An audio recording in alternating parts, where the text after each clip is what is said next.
All right, well, today we are back to work on the car hauler RV bus conversion. This time we are doing some upgrades. So we bought this thing, we used it, we found problems, and we have a bunch of upgrades planned for this thing. A lot of stuff that I've had sitting on the shelf waiting to go on it, but we never really got around to it because we kind of had to fix the problems first. It has to work mechanically before we can bother with upgrading it. But we've got most of our problem areas sorted out, so now we can move on to the fun stuff, the upgrades. So where we're going to start today is in the lighting department. You need good lighting. No matter what you're doing, lighting is important. Now back here we have pretty good lighting. It worked well, you can see just fine at night, but these lights are all 120 volts. So it either has to be plugged in, which we have it right now, or the generator needs to be running. If it's not, then we have no light back here. So that's something we need to fix. On the inside here, we've got the lighting situation pretty sorted out. We went ahead and switched all the built-in lights to LEDs. We've just got 2 more to swap. We've got to put the slide out to do that. And this should be pretty well sorted as far as functional lighting is concerned. It's going to improve the overall usability of this thing. So where we're going to start is actually out here. So the cool thing about this bus is we have all of these cabinets for storage, and we store a lot of the stuff in here, which works out really well when you're at the track because all your stuff is right here. Cars out here, all your stuff is very accessible. But at night, you can't really see very well. We're often driving at night, working on the car at night. We need to be able to see. So right now we don't really have any lights. Some of these have some old battery powered lights in here, but nothing that's really going to work great for us long term. So we're going to change that. We're going to add lighting to all of our cabinets, all of our access panels, but the goal is to make it completely seamless as if it came with it factory. So let me show you what I've got planned for that. So we have these light strips. We have 8 of these, 1 for each cabinet.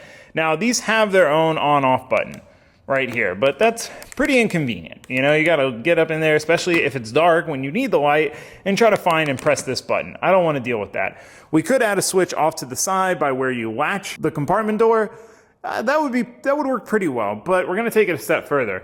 I have a bunch of leftover micro switches from when I built my vet here. I needed a brake switch, so I bought a pack of these micro switches. So what we're going to do is we're going to set it up to where when you open up the cabinet door, it either engages or disengages this switch, which will then turn the light on. So automatically you open the door and the light comes on. Now the downside to that would be if it's daytime like it is right now and we want to leave the cabinets open, then the light's sitting there on. But we can just go in there and manually turn it off. But kind of default, it'll come on when we open up the cabinet. And that'll be really, really convenient when you're trying to get in there and just grab something real quick and you just need light and you don't have to fuss with it. So I'm pretty excited about this. We're gonna have to figure out how we wanna mount these, how we wanna wire everything, how we wanna tie everything together. But I'm confident we can get it done and make it pretty seamless. So I need to quit jibber jabbering and we need to get to work. Let's get started.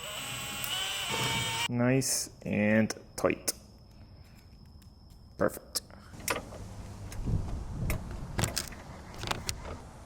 Oh, this is a little tight, but I think we can make it work. So we've got a transfer punch here. These come in a bunch of different sizes and basically fit into a given hole. So this is a 4 mil because that's what we drilled the holes out to. Fits nice and tight in there so you get your hole mark nice and center. And it's going to be important that we mount this center because we want to make sure it works correctly.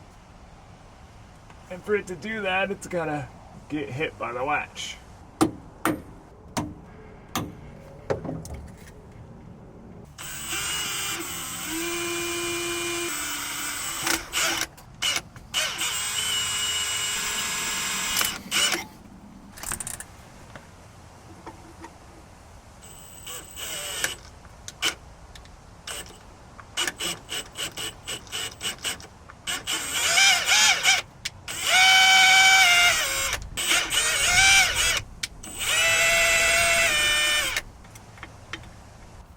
Hitting the bolts. Alright, that should work. I got lucky, I actually had the right size bolts. I thought I didn't. I thought I was gonna have to cut the old ones. Haha, it's literally perfect. Can you hear the click?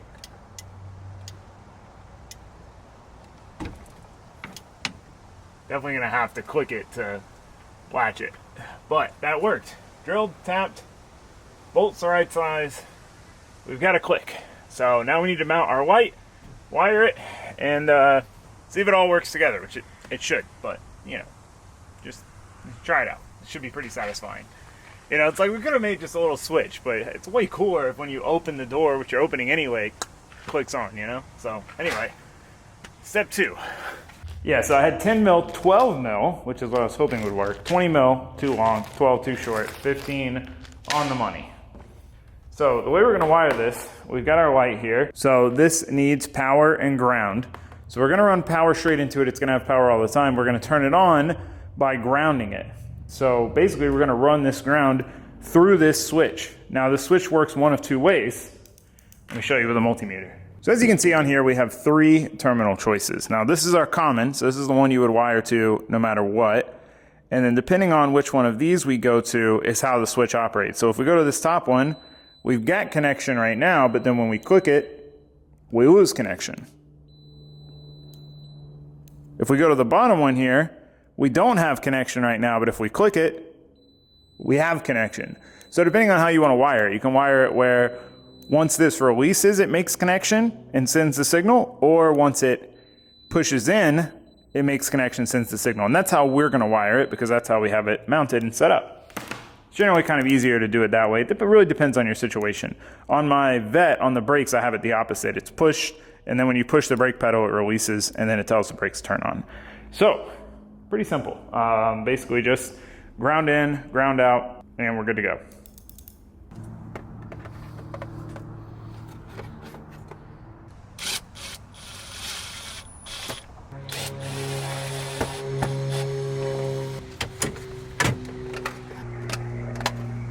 Alright, well, we've actually already got some wires up here that are coming off of this breaker panel.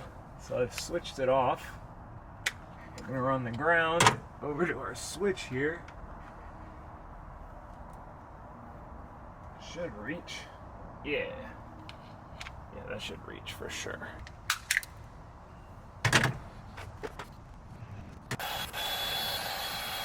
So I started working on wiring this up, and I realized one kind of mistake I made, but there really wasn't a way around it.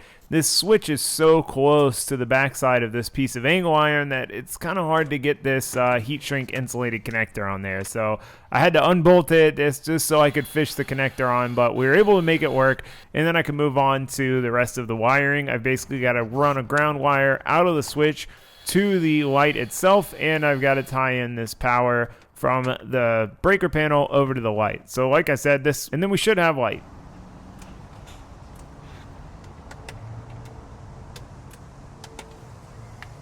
And we have light.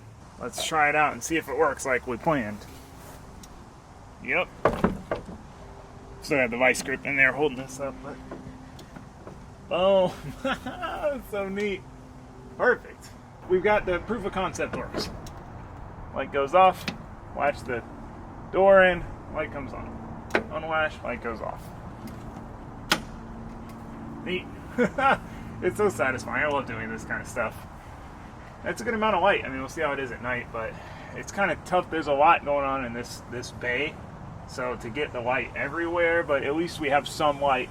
You can see the gist of the generator and things like that. All right, I got to decide on how I want to feed the rest of these, and then get to it. But we got one done, proof of concept works, and if we wanted to turn it off, because we're going to leave this door open, boom, turn it off just like that.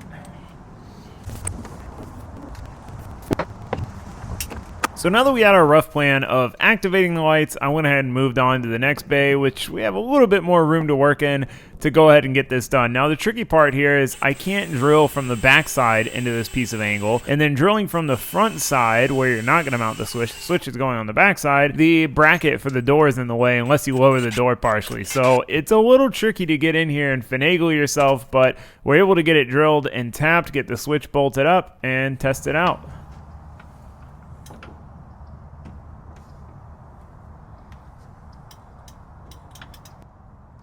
Sweet. Well, I want to go ahead and install all the switches first, and then we'll come back and do all the wiring at one time. And I still got to decide exactly how I want to do that. I'll probably split it across here because this cabinet is connected across, so might as well take advantage of that, run the wire across in here where I can access it, and then split it back to that cabinet and forward to that cabinet. That should do the trick. But we got our switch in here. Let's keep going. Got the process pretty down packed by now. So I moved on to the next cabinet on this side, and we're back to it being a little bit crammed. You basically got to lower the door, vice grip the gas shock, which these are getting replaced anyway because they are virtually useless. They really create more drag when you're trying to lift the door than they do lift when you lift the door up. So I need to figure out what sizes those are and replace them. That's another thing on the agenda.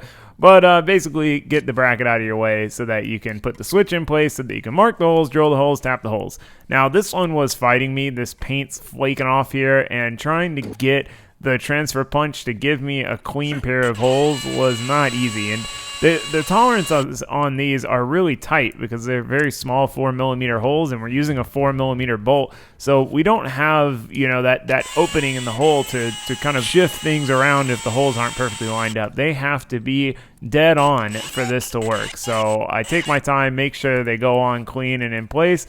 I get them bolted in, and we've got another switch placed.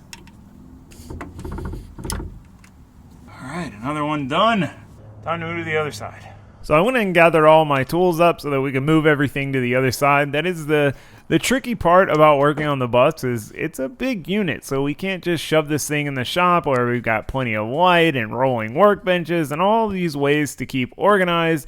We don't have that luxury out here. We're working in the dirt. You're trying to bring all your stuff with you and not lose these small pieces like a M4 tap and an 1/8" drill bit.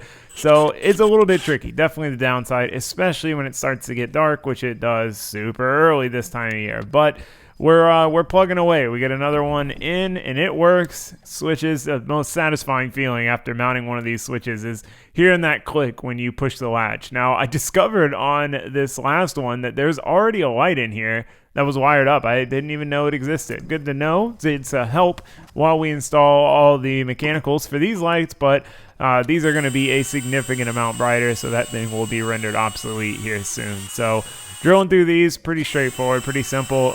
You know, big tip, if you're drilling steel, drill slow. You know, it feels like it's taking forever and you want to be impatient and you want to drill fast, but you will end up drilling slower if you try to drill too fast. I promise you, if you're a fast drilling person and your bits always wear out, try it. Try to drill real slow. Take my word for it.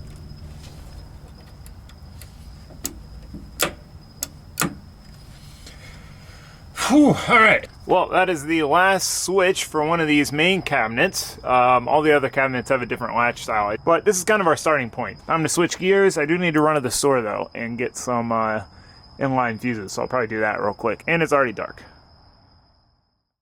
All right, well, now that we have all of our switches wired in, you can hear the click is so satisfying.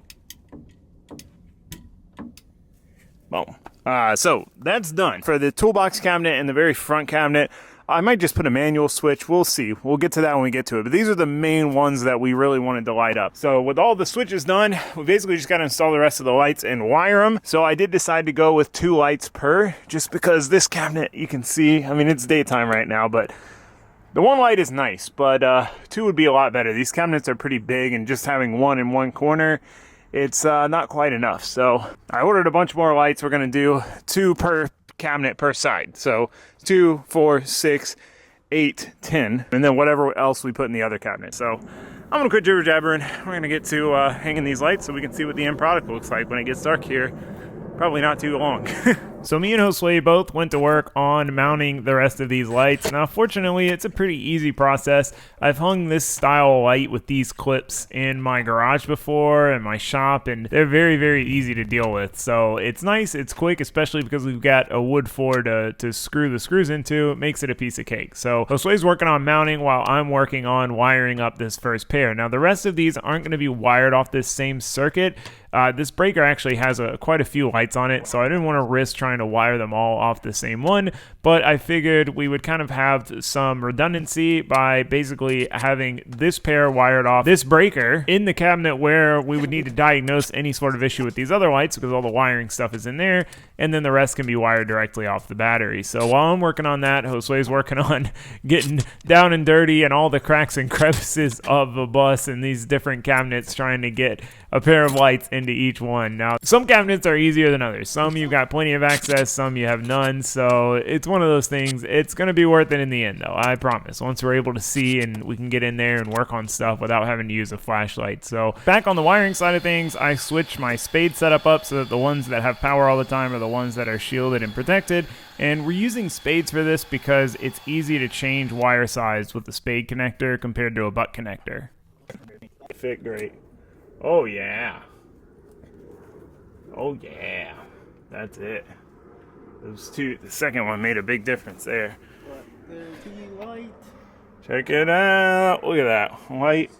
I'll have to show you at night, one versus the other, but From the day, it already looks more lit up. right? It's promising. Like if you're looking for a problem in there, it's going to be a lot easier to find it now. So I got the other two mounted on this side. He's going to move over to the other side to mount the other 4. And I'm going to start working on wiring in. These are basically going to come off the battery with a fuse holder and then run that. One for this side basically and one for the other side. So we're not putting all the load through one 14 gauge wire. Granted, these are LEDs, they're probably not pulling a ton of amps. We could probably see how many amps they're pulling. Let me check that real quick. I don't know how accurate this thing is. It reads 0.9 amps all the time, but let's see. We got 1.4 versus 0.8. Basically 1 amp for 2 of them. Yeah, so half an amp each. So if we do, what is that? 2, 4, 6, 8, 10, 5 amps.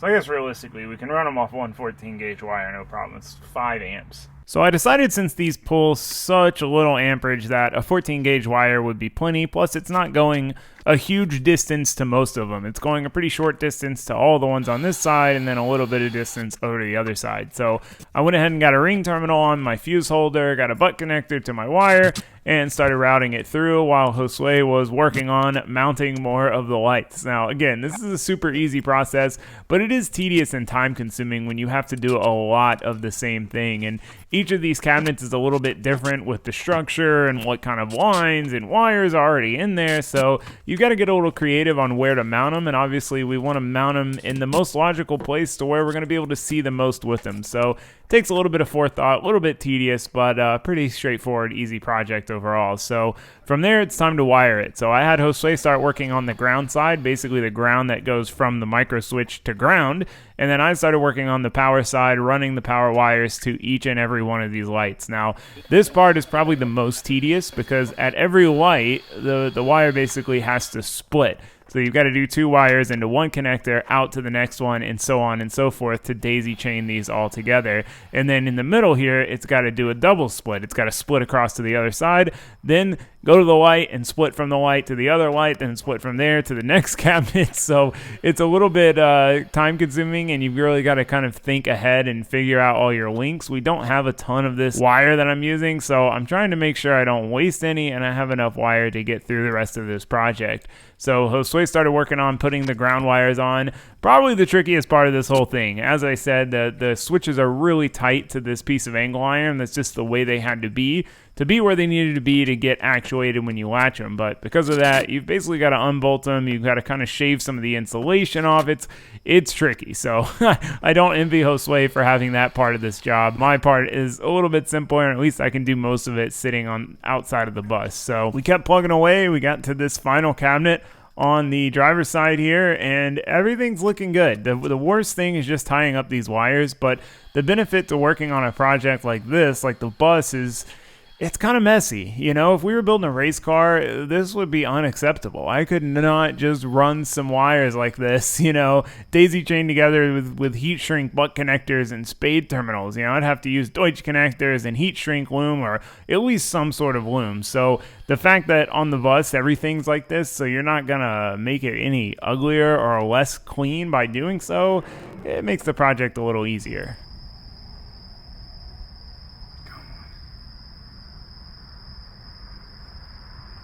Boom. I should.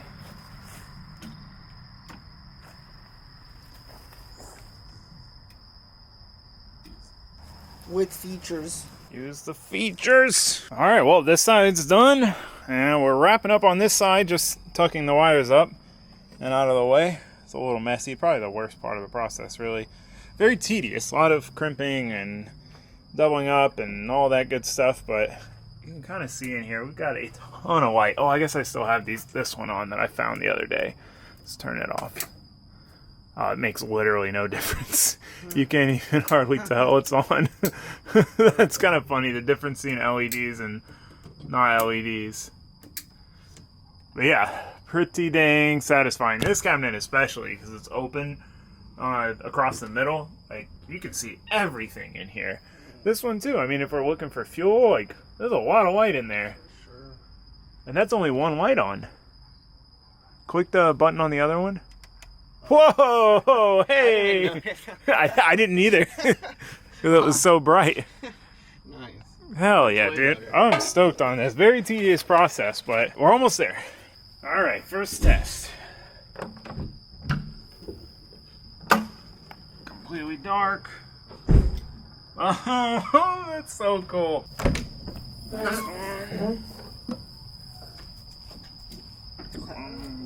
And number 3.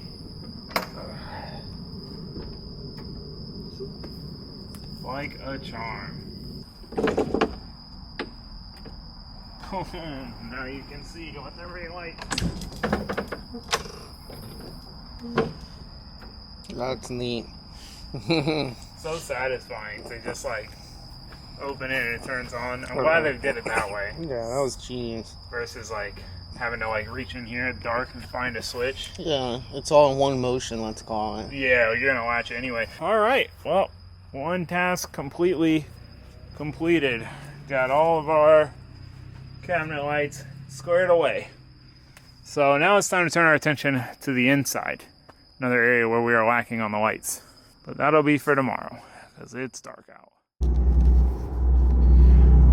Well, before we started working on the bus again, we decided to use my sim for something else and download the American Truck Simulator because... I think I missed the exit again. Oh no! It's like it doesn't tell you. It was practicing for driving the bus, you know? Losing speed. Oh, we got it down? No? Oh yeah. Alright, once we're done with this, we're gonna get back to work on the bus. Alright, so the next area we're gonna tackle is in the garage portion here. Let me flip down our workbench. Very convenient.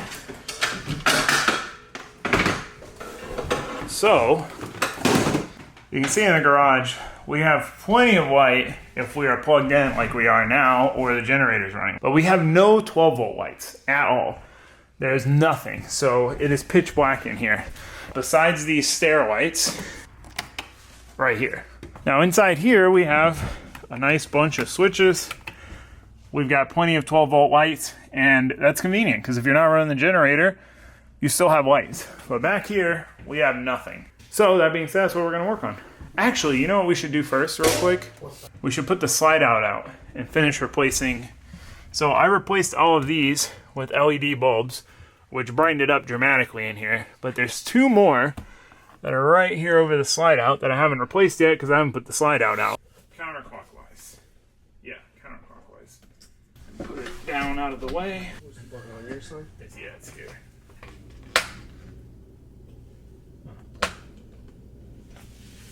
Oh, you know what? It's the main engine kill switch, I bet. I think it's probably 12 volts. Oh, I thought I had a panic moment, but I guarantee that was it. Yep.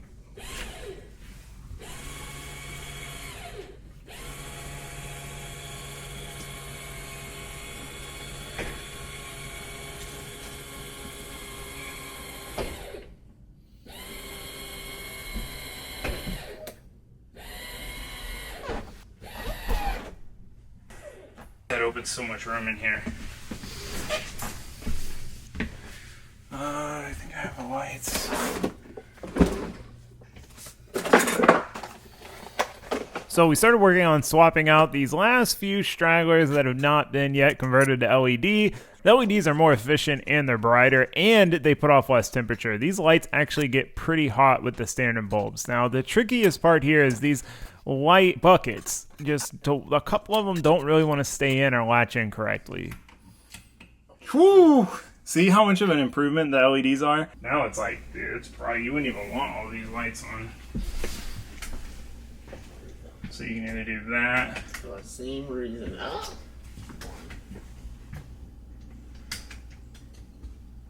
That one doesn't work. This one does. Alright, before we dive into the garage, let's take a quick look at the lighting in here now. That is amazing. It is so bright in here now. Wow. That is impressive. This is kind of cool too if you haven't seen it. This is the guy's car who built the bus. This is what he used to take in this thing, was this dragster deal. Need to replace that. Nah, it's too cool. It would be cool to replace it with like a picture of the vet, but I think keeping the history alive is more important. So yeah, that's all the lights on, and then you can minimize it some. You can take these middle ones out. So now it's these 4, or you can have the middle ones on, turn these out, or all of them. Kitchen. Nice. All right, now it's time for the garage lights. So first step, I'll probably take this panel off real quick and see what's going on here, because these don't do anything. Do these do? Yeah, the stairlight one works. Well, this one's NA. Yeah. We'll see what NA means. Yeah, we'll find out. The trickiest part here is going to be keeping this looking clean. That's something that's always bothered me about like buying a trailer that doesn't have lights and putting lights in it. Like I did with my very first enclose. It's like, unless you're trying to remove all these panels, you're going to see the wires. So me and Osway will have to try to come up with a nice way to keep it clean.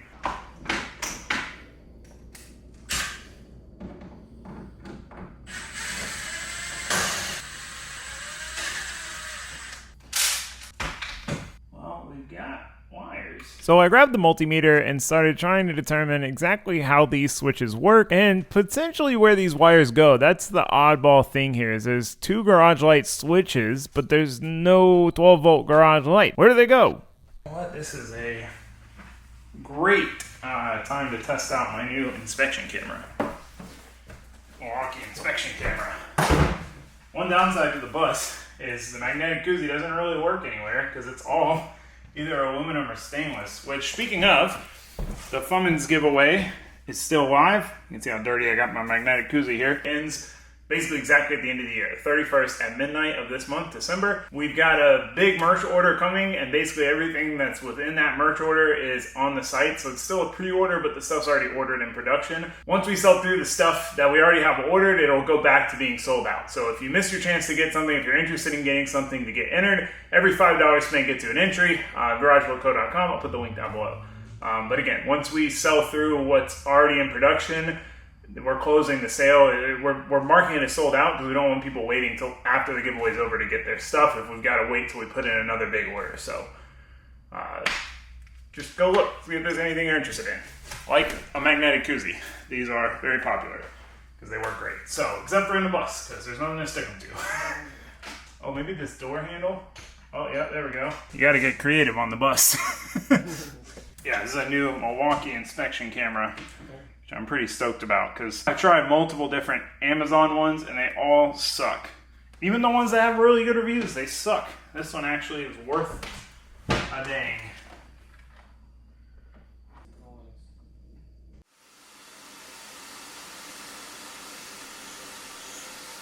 After using the inspection camera to get a rough idea of where these wires went, we decided to go ahead and pull this fluid holder out and get it out of the way to see if we could follow these wires over at least to where the stair lights are to get us an idea of how we can tie into this for our own.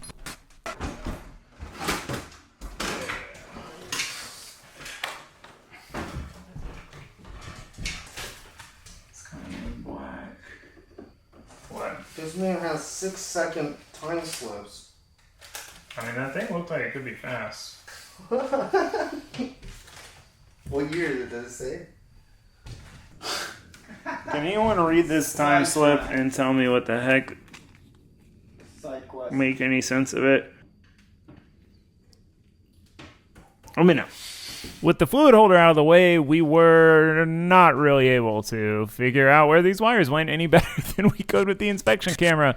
So I decided to pull the other switch panel off. There are a ton of switches on this one and try to start figuring out where all this wiring went. It's kind of tricky to tell with all these panels on here, and a lot of them aren't necessarily easily removable. So give you guys a peek in here so you can see this whole thing was spray foam, which is probably why it cools so well. You know, in the middle of summer, we were able to get it frigid in here with the two ACs. You can see all this wiring. I'm still not 100% sure. I imagine there's got to be a control box somewhere. Anyway, I'm going to dig a little deeper, see if I can't figure this out. So after getting a better idea of how everything was wired to and from those switches, I went ahead and started working on replacing these stair lights. So these are the ones that we have that work, and they are pretty much good enough to do the job we're going for. You know, the idea is here, if you're coming in this bus at night and it's not plugged in and the generator's not on, you cannot see anything. So these light it up a little bit, but replacing them with some brighter LEDs should light it up a lot a bit.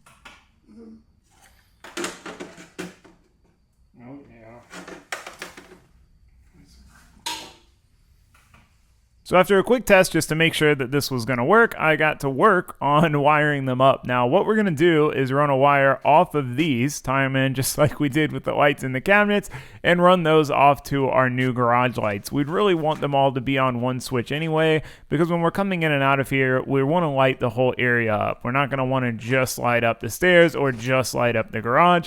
Not to mention these being the same style lights that we used underneath. If we wanted to have just the garage lit up, we could turn these off with the buttons on them independently. So this seemed like the simplest, easiest, nicest, most user-friendly way to do this. So once we had the wire routed and roughly pointing the direction we needed to go, Josue got to work on tucking it, trying to keep it nice and clean, and I went ahead and installed our new lights under the cabinets. Now again, these aren't meant to be lights that we can work with in here. The whole goal is just to have some lighting in here so you could look around for stuff or just not trip over things in the complete darkness. If we're actually going to work in here, we need a lot of light. The generator's probably going to be running anyway, or we're going to be plugged in. So I got those routed. Josue worked on wiring them into the wire that we routed over there, and I worked on wiring in the second LED light to go above the doorway here. This might be a little bit of overkill. This is a lot of light for the doorway, but I'm of the belief that more light is always better. And again, if we find it to be too much, it's too annoying, we can always turn one of them off or turn both of them off. It really depends on how it looks once this is all said and done. So I got the wires crimped there, got the heat shrink done, got our brackets mounted since these are super easy to install, and then went ahead and started working on buttoning everything up while Josue finished wiring our new under cabinet 12-volt garage lights. Give that a test. Yeah. Testing. Working on it. Testing. Yeah. 1, 2. Alright. Moment of truth. Whoa! Hey! Here, turn, Oh, your second one's on. Oh, it might be just this. Nice. Yeah. Turn that one switch off over there. Woo! Dang, we gotta do it on the other side now. That looks like, not from a functional standpoint, just from a cool factor standpoint. Cool. Like, it's like underglow for the cabinets. Yeah. But these are really bright and functional, which is good. It's like ambient light in the truck. Yeah, dang, we definitely gotta put another row here. But I mean, just that is gonna be a huge improvement. Let me turn. Yeah, I mean, that's great. You can actually see in here. Flip them off. Woo! Flip them back on. Yeah. Woo! Dude, I'm pumped on that. Yes, sir. All the lighting upgrades. Dude, this is, whew. Dude, it's crazy looking into it. It's like pitch black out here. Super bright in here. Dude, like when you're getting on the bus, it'll be like, oh, I can't see anything. Now I can see everything. Nice. Dude, it's the little things. Pretty pleased with that, right? It's good because these are the functional ones. And if you wanted to just hot boy it out in here,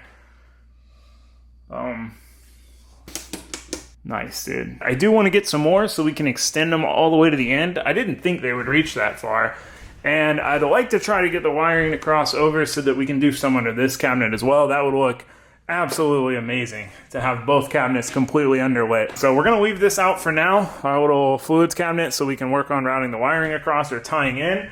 And Josue wants to clean it up. There's nothing like polishing your fluid rack, but it's kind of dingy. I mean, we might as well clean it up while we got it out, while you're there, you know?